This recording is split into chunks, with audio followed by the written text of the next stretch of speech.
We will take revenge for what we did not do with Bangladesh.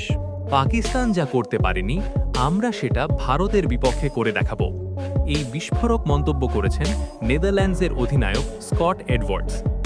Cricket বিশ্বকাপে যখন বড় বড় দল চাপে পড়ে যায় তখনই ছোট দলগুলো ইতিহাস লিখতে নামে, আর সেই ইতিহাস লেখার হুঁশিয়ারি এখন সরাসরি ভারতের দিকেই।